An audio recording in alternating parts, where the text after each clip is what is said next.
Olá! No vídeo de hoje vamos nos aprofundarmos em relação às principais causas de um transtorno mental muito prevalente em nossos dias atuais, que é a depressão. A depressão é uma doença mental onde o indivíduo cursa com um humor persistentemente rebaixado, uma perda de interesse nas atividades de vida diária, onde há sentimentos de culpa, de inutilidade, há perca de energia, há, em alguns casos, uma lentificação de pensamento cognitiva e um prejuízo de concentração, atenção, flexibilidade mental e memória. Alguns casos mais graves pode haver, inclusive, ideação suicida ou pensamentos de morte. A depressão ela não é uma doença homogênea, ela é diferente. Já se discute que ela apresenta vários subtipos. Exemplo, nós temos um subtipo chamado depressão melancólica, onde o indivíduo tem uma lentificação importante, há um despertar precoce, acorda muito precocemente, há alterações importantes que a fala fica mais lenta, há alterações importantes em relação à reatividade do que acontece no meio. Outros casos, a depressão pode ser classificada como ansiosa, onde há um estado de tensão, de ruminação mental muito importante e preocupação. Outro subtipo, também discutido, é a depressão sazonal, que acontece principalmente no hemisfério norte, na região dos países nórdicos, onde, devido à baixa incidência de luz solar durante os períodos chuvosos ou nublados do ano, o indivíduo apresenta uma queda na relação melatonina-serotonina em relação à exposição solar e o indivíduo cursa com sintomas depressivos transitórios, principalmente nos períodos onde há menor exposição solar durante o ano.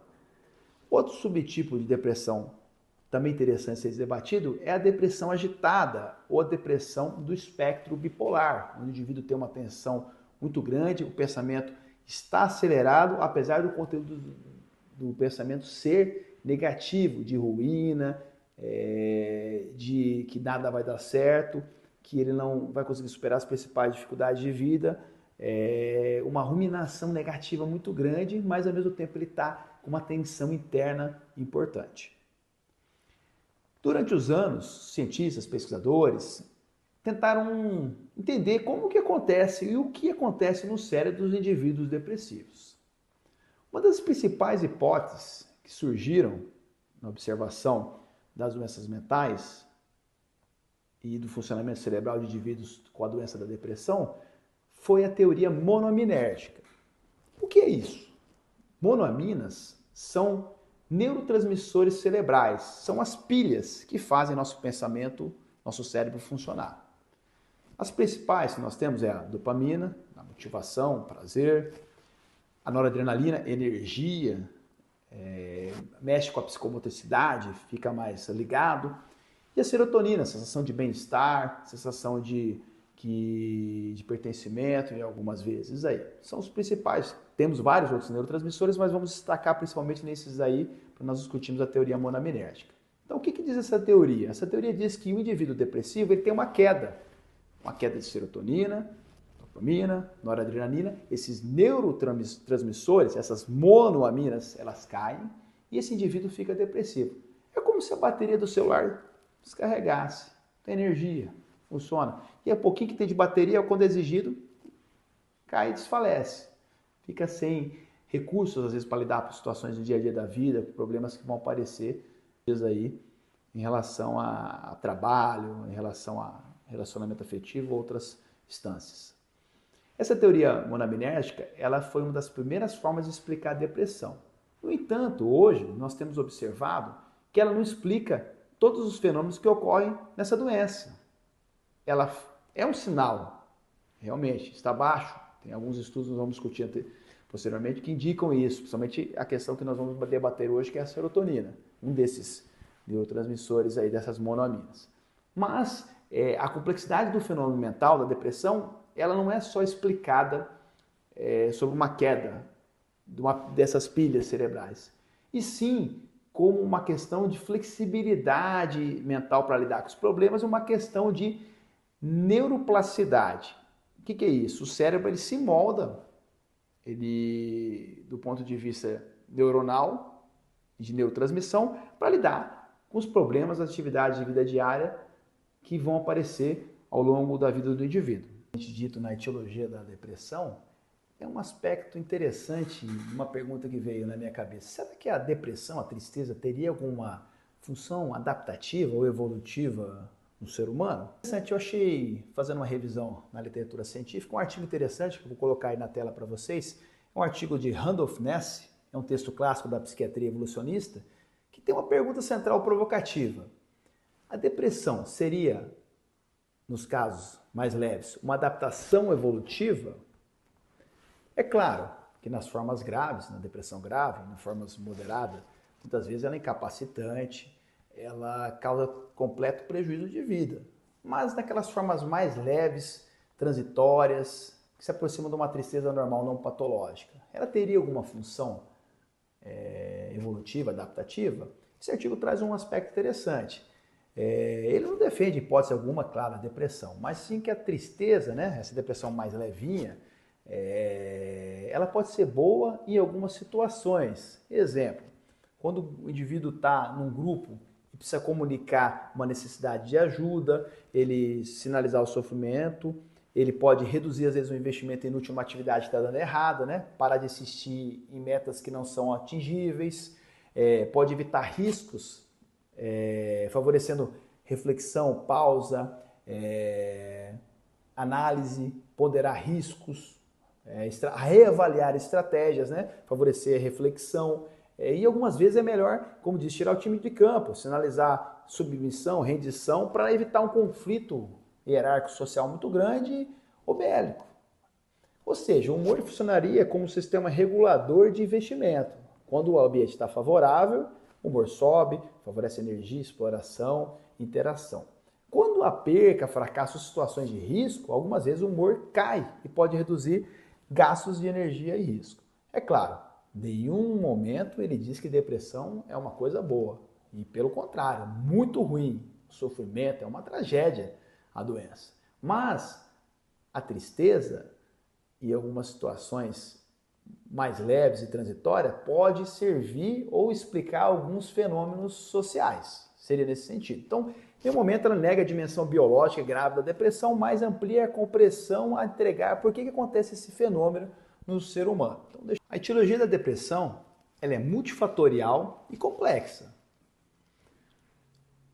É uma correlação de fatores biológicos, psicossociais, psicológicos e epigenéticos.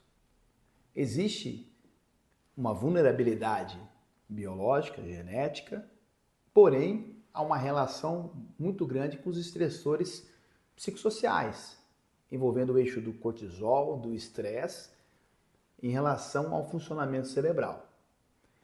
Exemplo, existe uma chance biologicamente herdada, porém, fatores psicossociais podem desencadear essa doença. Exemplo, conflitos familiares, padrão de pensamento rígido, rigoroso, com dificuldades no relacionamento interpessoal, vulnerabilidade econômica, pobreza, questões afetivas. Então, é um conjunto de sinais e sintomas. Não cabe falar, então, que é só uma hipótese que pode causá-la ou deixar de causar.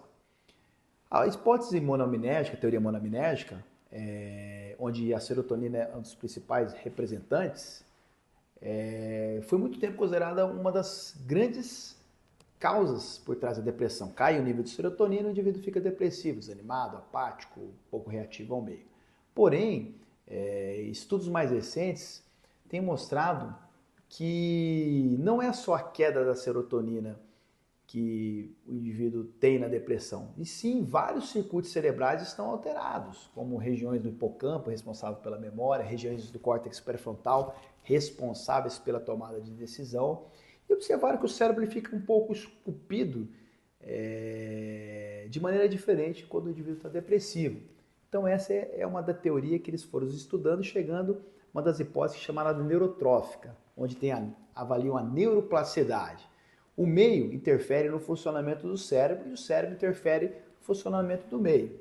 Exemplo, o indivíduo, ele submetido a um ambiente de estressor psicossocial muito importante, seja laborativo, afetivo, ele devido ao cortisol, devido às relações de estresse crônica, pode ter uma remodelação neuronal em regiões cerebrais, até inclusive com uma atrofia em alguns determinados setores do cérebro, que dificulta a neurotransmissão, levando o indivíduo a ter um quadro depressivo. Então, a teoria da serotonina, a gente pode estar observando, na verdade, um marcador de que algo vem acontecendo cronicamente naquele cérebro, não que seja apenas a causa. Então, tem essa questão aí. Talvez é uma interação complexa, né, entre estresse, vulnerabilidade biológica, neuroplasticidade e os neurotransmissores assim. Então, a serotonina não deve ser vista, né, como a molécula da felicidade, de maneira simplicista. Não, ela é um dos componentes envolvidos nesse quadro complexo da depressão. Às vezes estudaram, né, algumas regiões do cromossomo serotonina, como o gene que a gente chama SLC6A4, achavam que somente esse gene está alterado teria os quadros depressivos. E observaram que em alguns isso é controverso. Vou colocar na tela de vocês aí um artigo para a gente estar discutindo aí alguns pontos. Esse artigo de Moncrieff, colocado aí na Molecular Psychiatry, foi um artigo que ficou muito conhecido porque ele questionou uma das explicações mais populares, que é da teoria monoaminérgica, que é a baixa de serotonina. Ele perguntou assim, será que realmente está associada apenas à baixa da serotonina? E a gente tem uma coisa interessante, porque, por exemplo, a depressão que eu falei no começo do vídeo, melancólica, é uma depressão onde o indivíduo fica mais identificado, fica mais, como diríamos assim, com a voz mais lenta, com o movimento mais lento.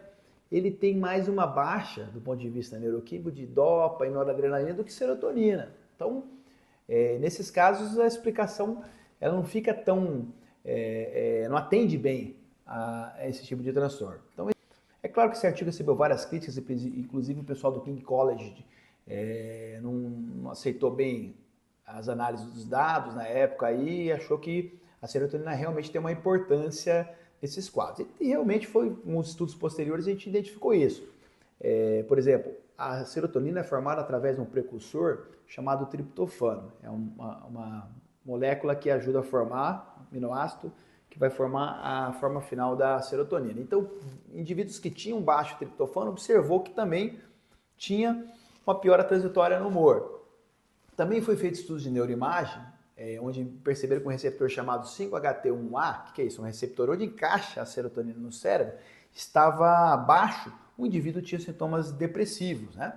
Então isso foi interessante. Então realmente a serotonina não é que é assim, ela não tem a ver, como esse artigo inicialmente falou, ela tem a ver, mas não da maneira com que se achava, como se fosse a molécula, a chave de tudo no cérebro, né? O que a gente percebe é que a serotonina ela envolve uma questão de resiliência cerebral, uma questão de resiliência ao estresse, uma questão de reduzir o processamento emocional negativo do indivíduo. Então, talvez medicando com esses inibidores de captação de serotonina, reduz essa interpretação negativa dos fatos de vida, melhora a resiliência e esse indivíduo consegue melhorar a sua qualidade de vida, a sua tomada de decisão. Então, isso é interessante aí. Por um outro lado, nós temos linhas clássicas da serotonina muito fortes, estudos bem delineados, bem importantes do ponto de vista da história da psicofarmacologia e da psiquiatria, que é o estudo, né, de Asper, né, de 1976, que é um estudo que eles identificaram em pacientes deprimidos, né, e observaram que o metabólico da serotonina, que é o ácido 5-hidroxidilacético, estava reduzido no líquor de indivíduos que tinham depressão, que tentaram suicídio, e quanto mais grave era a tentativa de suicídio, o desfecho, menos serotonina tinha no líquor. Então esse é um estudo de prova de conceito muito importante, para depressão muito forte, foi reproduzido por outros colegas, aí, por Trackman em 1981, por Nordstrom em 94 e por Mann em 96, essa baixa desse metabólico da serotonina no líquor e comportamento de tentativa de suicídio. Só que é interessante, a correlação se mostrou com tentativa de suicídio, mas não quer dizer necessariamente que tem a ver com a depressão, é com um tipo de desfecho analisado aí mais grave da depressão, que é o suicídio e essa impulsividade aí desse comportamento. Então é muito interessante aí. Basicamente esse artigo da Asper dizia que ele sugeria assim, uma baixa atividade serotoninérgica poderia estar associada a um maior risco de comportamento suicida violento nos pacientes deprimidos. Então isso é interessante, essa relação aí. É claro que não Não é só a serotonina. Hoje a gente tem, por exemplo, vários outros neurotransmissores sendo estudados também a ver com a depressão. Temos agora a era do glutamato, né? Temos estudos com óxido nítrico, neuropeptídeos, como a CCK. Então, assim, a serotonina basicamente assim, ela baixa, não é apenas a falta de matéria-prima, né? Ela pode ser uma falha da regulação do sistema, ela pode ser um indicador que o sistema de regulação do humor não esteja legal. Uma teoria interessante sobre a serotonina no cérebro é a teoria de John Dworkin, ou a hipótese de Dworkin e Graeff. Graeff, inclusive, é um pesquisador brasileiro da USP de Ribeirão Preto, fantástico do ponto de vista de neurociência no Brasil, uma sumidade, com artigos super importantes em termos de impacto mundialmente.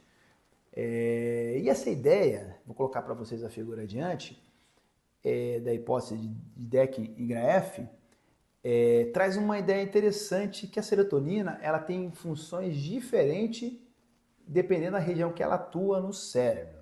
Então, por exemplo, nós vemos a figura aí.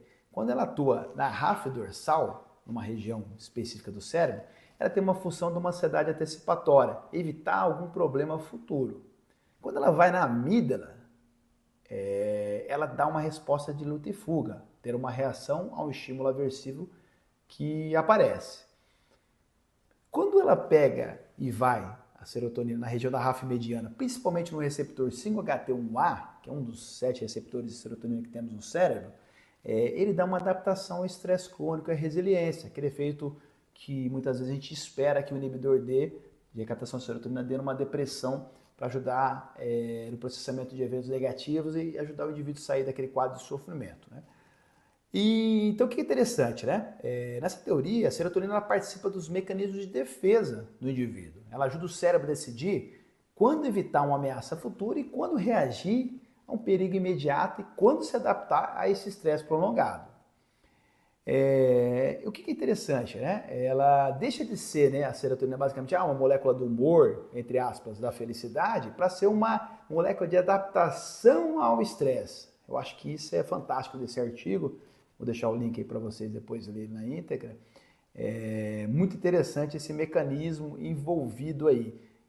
Ela regula o estresse, a ansiedade e a resposta adaptativa do ser humano. Uma das principais explicações para a etiologia dos transtornos depressivos da atualidade é a teoria neurotrófica da depressão. O que ocorre? Na teoria monoaminérgica, a depressão é causada pela queda dos neurotransmissores, que são a serotonina, a dopamina e a noradrenalina cerebral. Na hipótese neurotrófica, o cérebro perde a capacidade de manter, de readaptar, de reorganizar seus circuitos cerebrais, combinando com quadros depressivos. É como se esse cérebro ficasse menos flexível e adaptável às atividades de vida diária. Um dos componentes envolvidos nesse mecanismo é o BDNF, Brain Derived Neurotrophic Factor, que é o fator neurotrófico cerebral, que é uma proteína essencial para a plasticidade e adaptação ao estresse, né?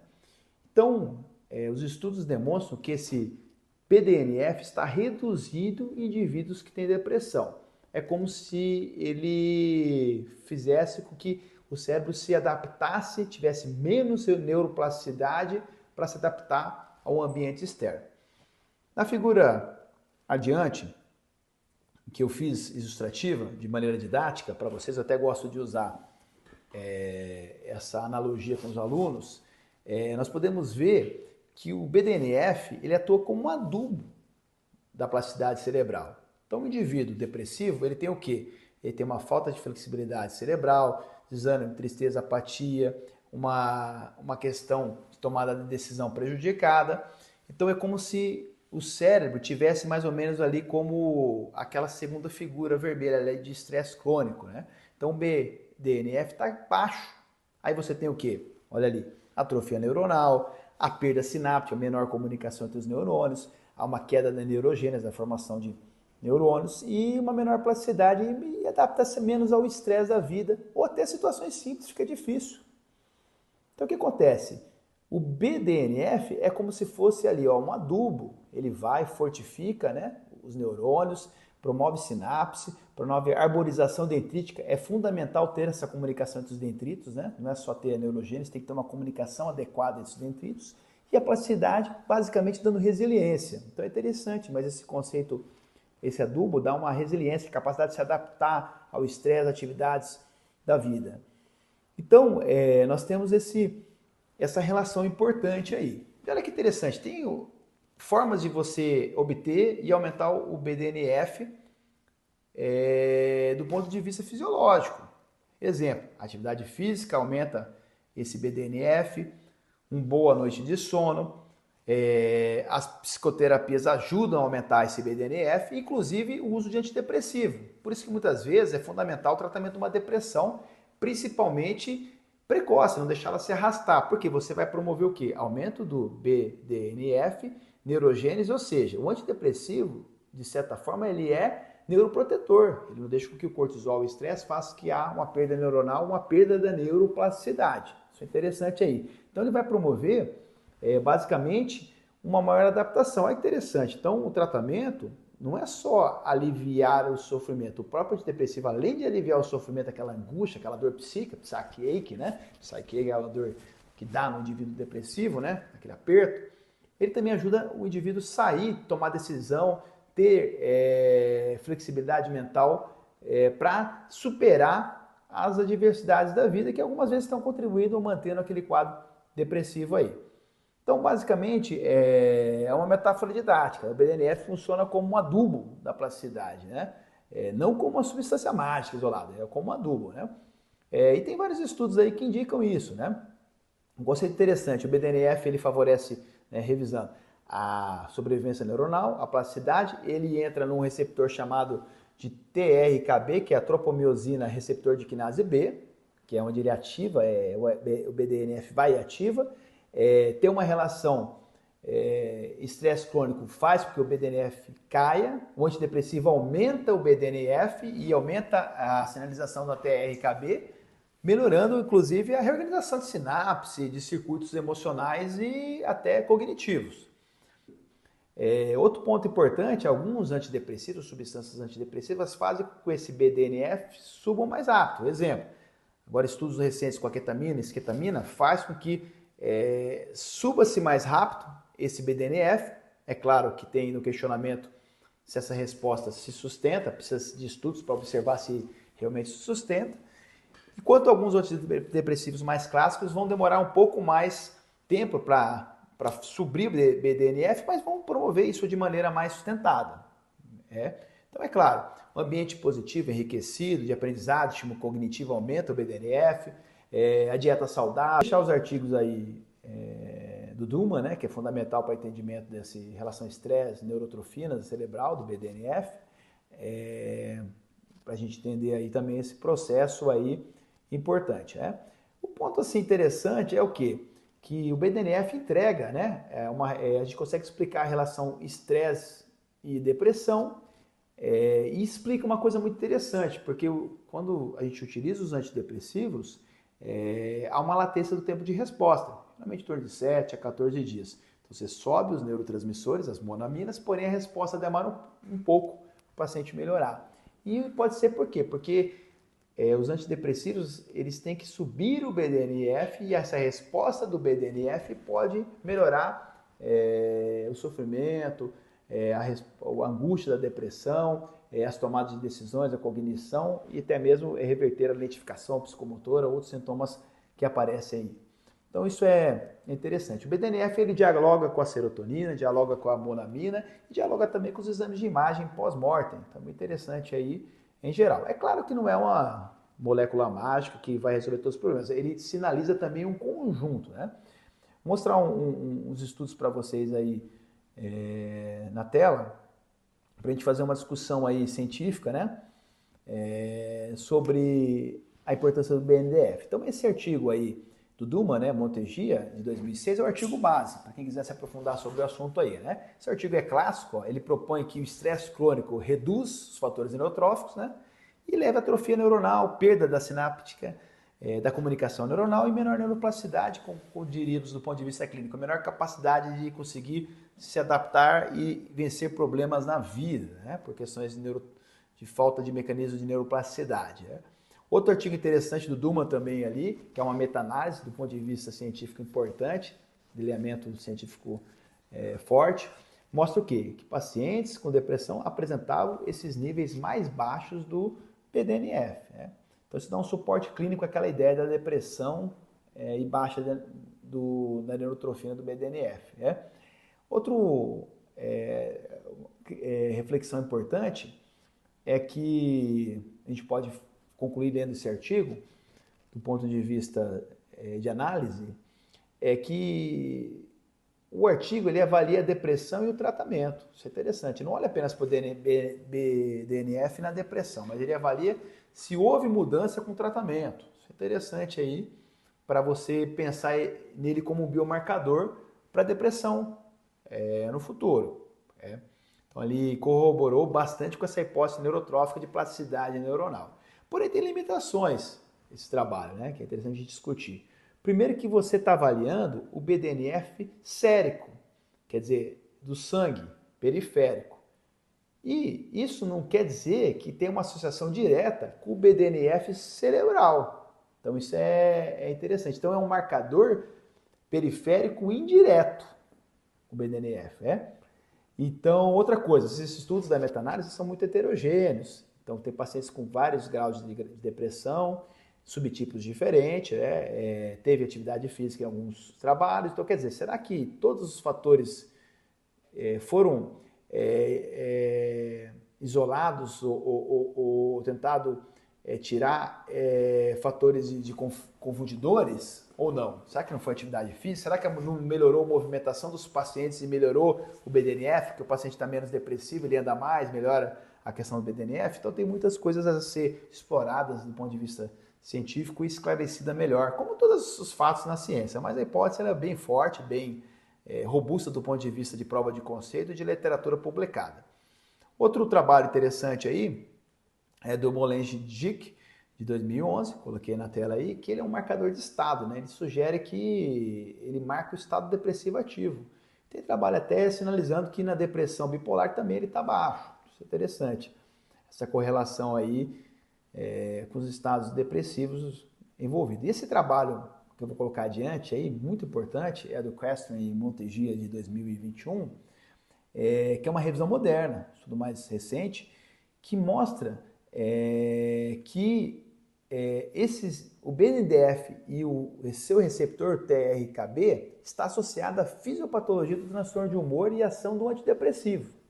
A pergunta central é o seguinte: será que o BDNF ele indica, uma da peça fundamental, ou ele faz parte de um conjunto como a serotonina? Então tem muita coisa a ser explorada na depressão.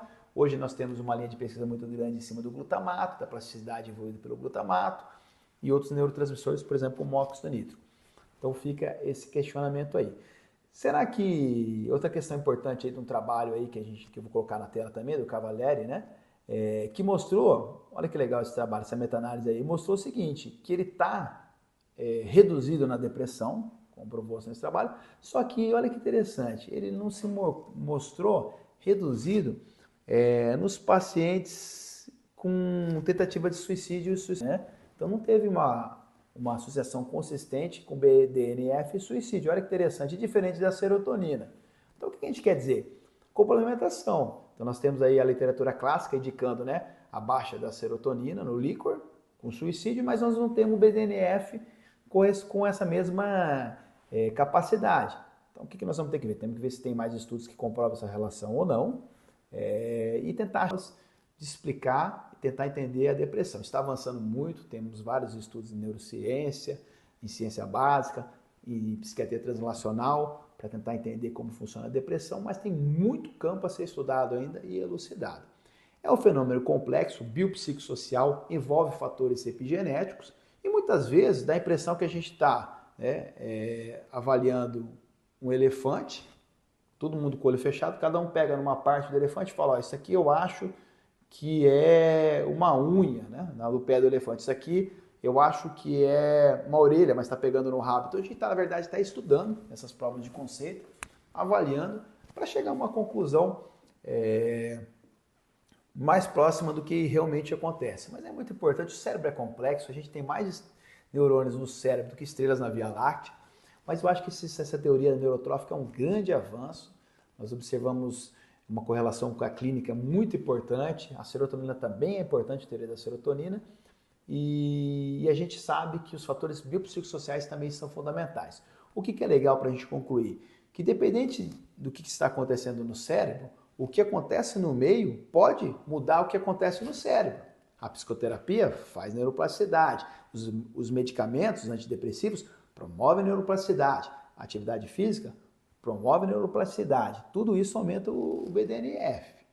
E os fatores ambientais também podem reduzir estressores econômicos, vulnerabilidade social, abuso sexual, violência física, uso de substâncias psicoativas de maneira de dependência, ambiente de trabalho altamente estressante, também faz com que esse BDNF caia e que o cérebro fique mais, diríamos assim, de certa forma, com menos neuroplasticidade, menos adaptável a lidar com os problemas do mundo. Então é isso. Vou deixar as biografias aí. Foi bem por cima a discussão, a gente não tem muito tempo para aprofundar, daria cada artigo para discutir mais de 1 hora.